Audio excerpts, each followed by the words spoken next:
The production of a ship is something very special. The process actually realises a living object, and these guys were producing these things of beauty. These men had great pride in the work that they were doing, and more pride when they saw that end product, the ship sail down Belfast Lock, because they had built it, they had produced it, and their hearts were in that ship. This area would have been like the Cape Canaveral of a time. It was full of innovators, men with ideas. It is a most amazing story, because here you had a relatively small new city on the very corner of the massive British Empire. It had no raw materials, nothing at all. It didn't even have the skills at that point in time, yet it became the world's biggest shipbuilder. Harland & Wolff was the major employer and had so many offshoots, other industries which fed into it. If there would have been no Harland & Wolff 100 years ago, I don't know what people would have done for jobs in this city. It was like a mini town in itself, and it was just the heartbeat of Belfast.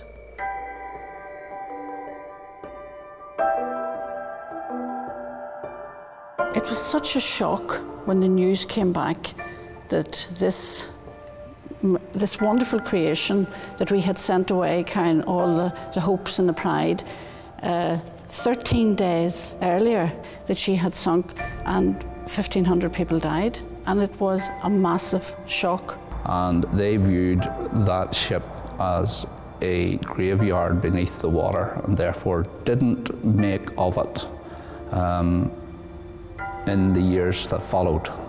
They tended to view it as a resting place for people who had lost their lives, and left it at that.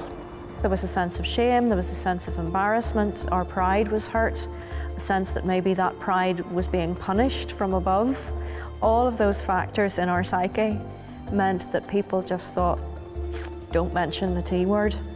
And that was perpetuated by Harland & Wolff. Lord Pirrie, the chairman, didn't want anybody talking about it. He'd lost his favourite nephew, Thomas Andrews, to Titanic. So it came from the top down. And even when I started in this building in 1959, there were still people in this building who actually had worked on the ship. And there were sons and grandsons of people who had worked on the ship, so there was that connection. But in many instances, those people didn't talk about the ship. They just got on with the job that they were doing, and there was very little discussion about Titanic. And that pervades still to this day. There are a lot of people in this city who still wonder why we are commemorating Titanic, a ship that sank. But what you've got to get to is the fact that we should be proud of what was achieved here in 1912. The ship itself was a feat of engineering, and really the happening was a disaster. Belfast has to raise its head and take pride in the building of the ship. We're not very good about blowing our own trumpets, and it's about time we did. We have much to be proud of.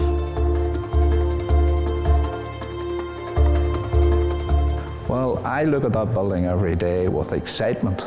I've been watching it since it came out of the ground, and I have been excited about it from the day the first digger went there. It's the realisation of a dream. This is something that's been in our minds for decades. This is the final part of the piece in the jigsaw that says Titanic has come home.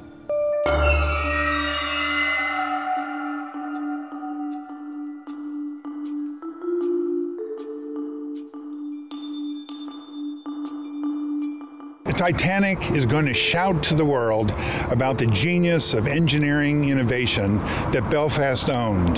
The strength of this building as the largest Titanic exhibition in the world will teach the world about all of the artisans, all of the shipbuilding magnates, all of the great leaders that was concentrated in Belfast.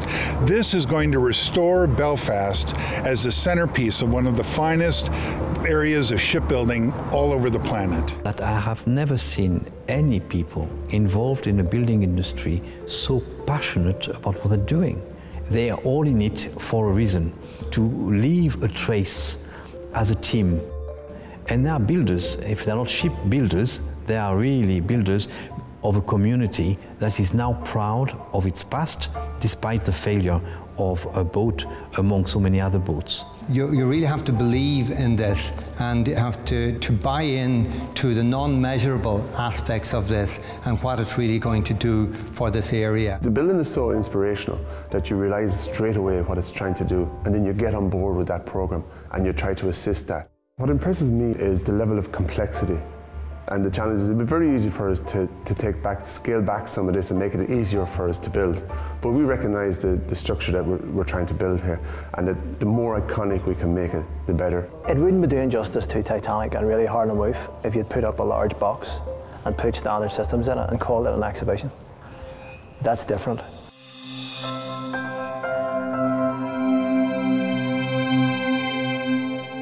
It's an inspirational project. We didn't think we could ever do something like this, in the same way that we probably didn't think we could build Titanic 100 years ago.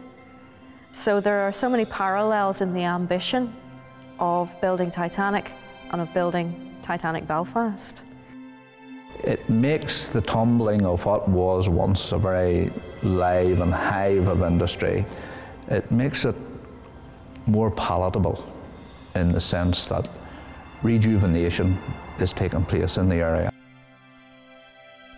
Now that life is coming back to this area, I hope that all those who were around 100 years ago and were at the forefront of putting Belfast on the map would approve of what's happening here now.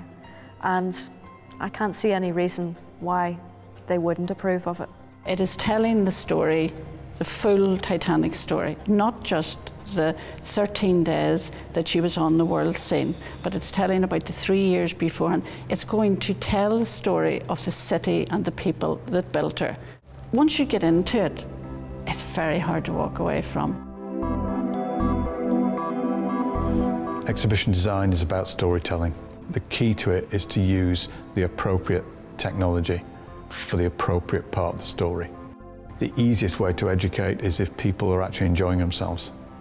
So it's getting a balance between enjoyment that leads to an educational experience. There's a lot to learn in the exhibition. There's a lot that's given there. And we hope that the technology we're using will deliver that story. They are managing to bring back a ship that has sunk into the memory of people who want to forget all about it, creating a fantasy that is going to become a reality, remembering the grandeur of a boat and forgetting about the tragedy. I think it is going to create a whole new generation of Titanic thinkers. It's going to empower people to think big like the guys in the shipyard did 100 years ago, to think big about what they can do and what they can achieve. This is where the dream that Perry had about this big ship, the Olympic class liner, was put from in his brain down on paper. And not only that, out those windows was where those paper plans turned into a ship of steel. This is the heart of the Titanic story. This is where it all began. The real thing is here.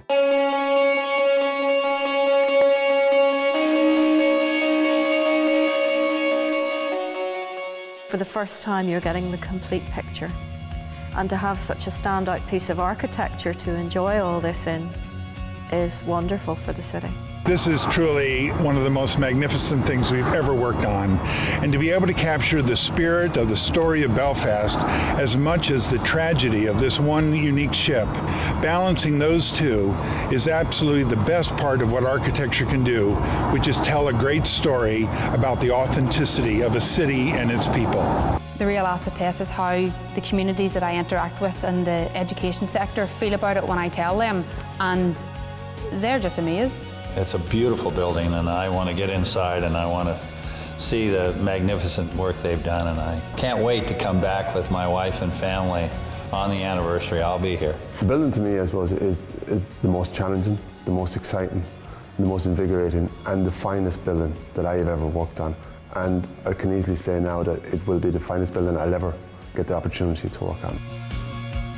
I'd say when, not if, we finish the building and finish the fit out and have all the bugs out of it and have it running in the way that it needs to as a world-class visitor attraction and indeed a world-class banqueting suite as well. I think those of us involved in this will look on and say, you know, we're proud to be involved in this, and probably it will be the most special project in the career of anyone that's involved in it. Your chest will just expand to explosion point. The pride will be phenomenal. You know, this is something that has been dreamed about, and I've dreamed about for years, and it's come about. So let's say I'll be a very proud ex-Hartlepool person and a very proud Belfast person. The fact that Belfast is finally embracing the Titanic and embracing it in a magnificent way, I'm glad you did. It's about time. Great ship. Build another one. I believe that Belfast will receive this building with open arms to a man, woman and child. I think everybody is watching it, they're looking at it, they're wondering, they're in awe, and the day it opens is the day that all the awe will disappear and it will become a reality. So I believe, yes, good for Belfast, good for everybody.